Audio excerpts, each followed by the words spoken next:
Hello, everyone. Welcome to today's live stream to help beat those quarantine blues. Today, our practice is the practice Kapalabhati Kriya.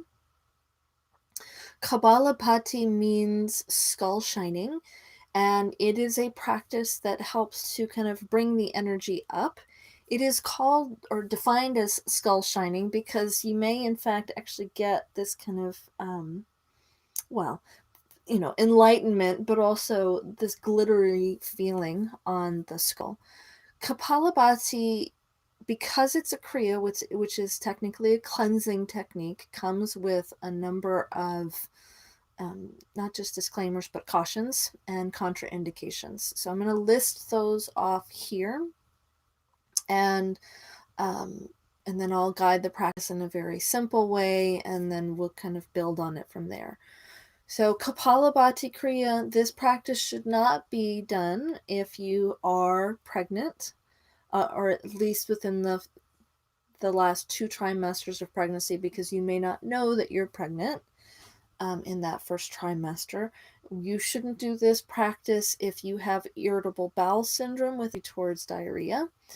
You wouldn't want to do this practice if you'd had recent abdominal surgery or a lot of current intestinal discomforts. It is a decent practice for those that have IBS, irritable bowel syndrome with a tendency towards constipation, because it will get things moving. You would not want to do this practice if you have an obstruction in the throat. Emotionally, mentally, we do not want to do this practice if we have really high states of anxiety. We're going to do a balance. So if you are feeling anxious, this could be a good practice to meet anxiety, but then we'll balance it at the end the way we do in all LifeForce yoga practices. You would also not want to do this practice if you had bipolar with a tendency towards mania, because this can overstimulate and kind of push somebody into a manic state. And finally, you wouldn't want to do this kind of practice if you were currently experiencing any kind of mental disturbance, any kind of psychosis, if you have a tendency, if you struggle with schizophrenia or have a tendency to go towards that. And if you are currently in the stages of post-traumatic stress disorder, it's active for you, be very mindful about doing this practice, as this can exacerbate some of the symptoms of that in my both personal experience with a head injury, but also my professional experience. Whew. So lots of contraindications for this breath. Be mindful if you also struggle with GERD, gastric reflux. Oh my gosh, so with all of that, why would we even want to practice this breath? Well, I taught this practice for years in a clinic for clients, patients with chronic obstructive pulmonary disorder. And one of the things that this practice does is it forcefully exhales the air in the lungs, and so helps create a clear state in the lungs. Normally, I would never teach this practice on a YouTube video because of all the contraindications that come with it. However, given what my understanding of coronavirus is, I actually think we need this practice. My understanding of it is the inflammation in the lungs causes lung cell die-off, and that lung cell die-off actually begins to clog the lungs. So if you were in the middle stages of this, or you had coronavirus and you were already sick, I wouldn't be suggesting doing this. However, if you are in the very first stages, it seems logical to me, and those would be the stages when you don't know that you're starting to get inflammation in your lungs. It seems logical to me that this would help expel some of the dead cells in the lungs. But I am not a doctor. I am not a pulmonologist. I'm just a yogi using these yogic practices from ancient India.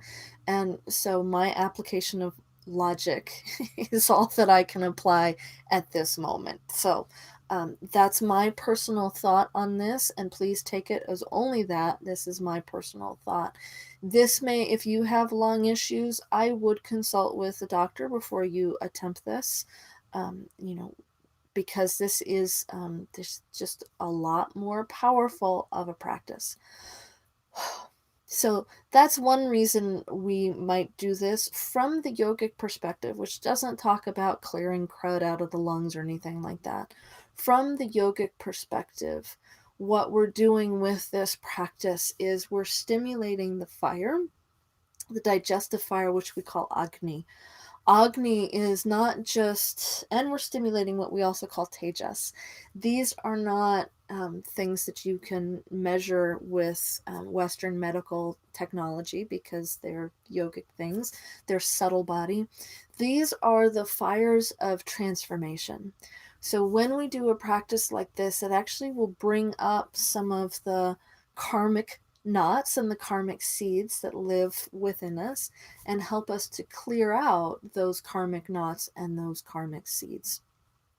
That's why, from the yogic perspective, we practice Kapalabhati breathing. So we want to, as Mr. Iyengar was fond of saying, the purpose of yoga is to make the unseen seen or to make the invisible visible. And Kapalabhati is a practice that will make the invisible visible. And again, that is a warning for you. It will make the invisible visible. So you practice with fair warning. So the way that we do this is a forced exhalation with a passive inhalation. So we want to connect with our abdominal muscles, and they get pulled in and it forces the breath out, and then the abdomen relaxes, and on the relaxation it draws the breath back in. This can be a challenge. So I'd like to say to you now that the first thing you mastered when you came into this planet was your inhalation. You will spend the rest of your life mastering your exhalation, and it may actually be the last thing you do as you leave this planet or this body. So we want to focus on the exhale rather than the inhale. So it sounds like this. It's all breath in and out through the nose.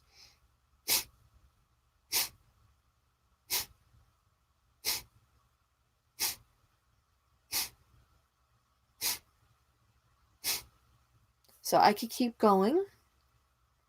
It's that forced exhalation. The inhale is so passive that you cannot see or even hear the inhalation.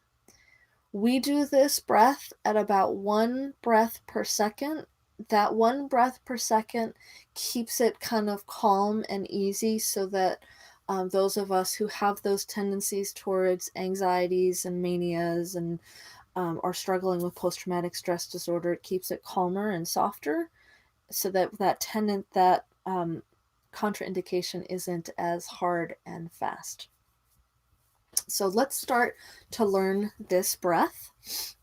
This first stage of the breath is appropriate for most people unless you have a full belly, either a full belly of food or a full belly of baby. You don't want to be pulling your navel back towards your spine to squeeze the breath out because that squishes things in there. But so what you'll imagine is though you are blowing out a birthday candle through your nose. So big breath in. And you're pulling your belly button back towards your spine to squeeze it out. And then soften the navel. And then soften the navel. And soften.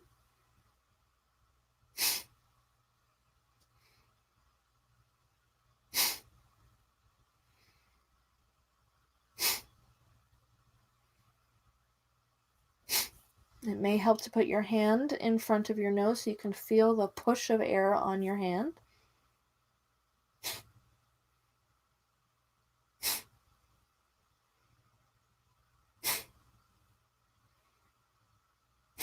Now, of course, if your nose is stuffy, you're going to struggle.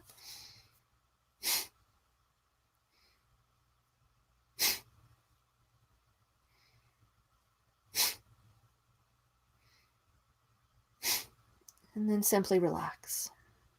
Let the eyes be soft for a moment.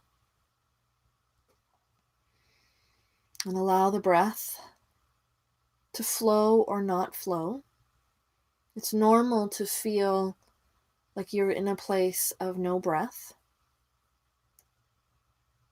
after you complete that practice.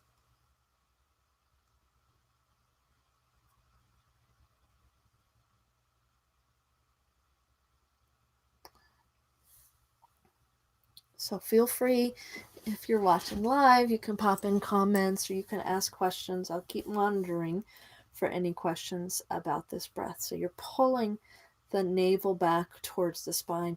The pace that we just did was 1 breath per 2 seconds, which is a really nice slow pace. Even just leading that at that slow pace, I'm actually feeling the effects of the practice at that very slow pace. So we're going to try that for a longer period. We'll go at that nice slow pace.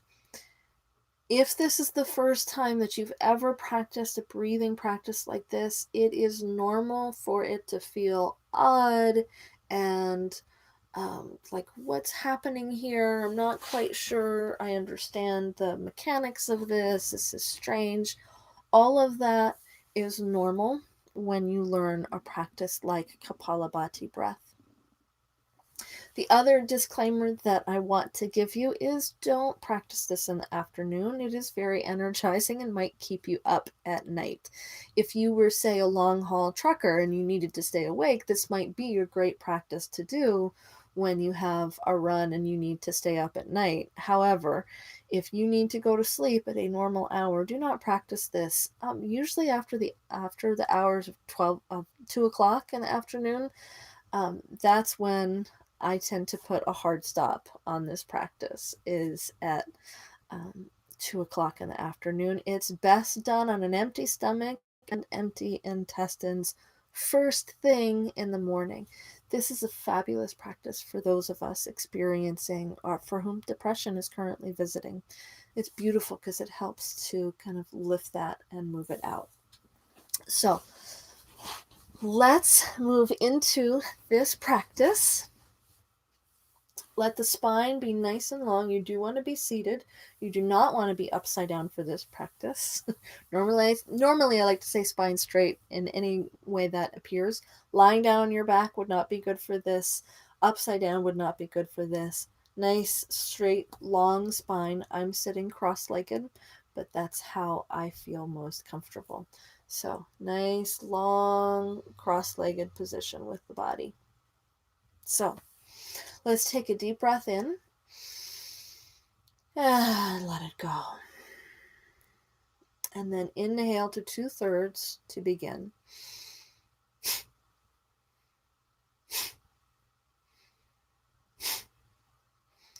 Squeeze, squeeze, squeeze, squeeze, squeeze, squeeze.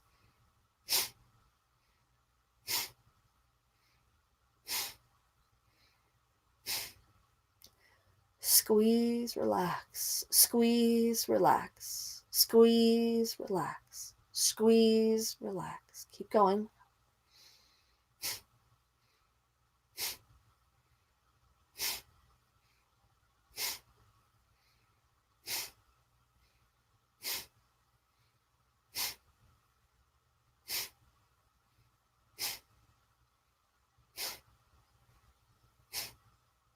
And 3, 2, 1, release. Take a big breath in and a big breath out. Again, another big breath in and big breath out. This time, inhale to 2/3 capacity. Take the thumbs, fold them into the palms of the hands, wrap the fingers around the thumbs, turn the knuckles to face down on the knees, retain the breath.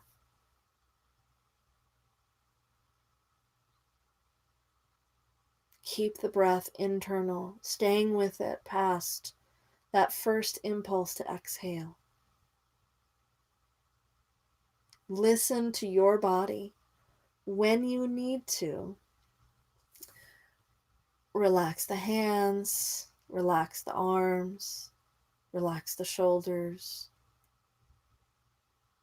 Let the breath flow.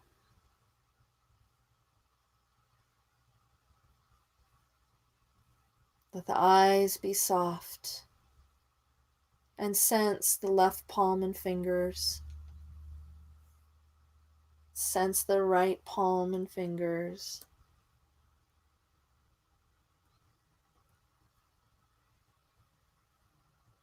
Sense the forehead, the brow point.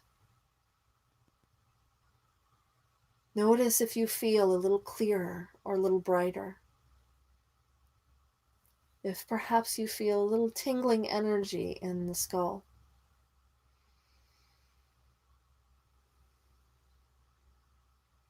And then allow the eyes to find the horizon.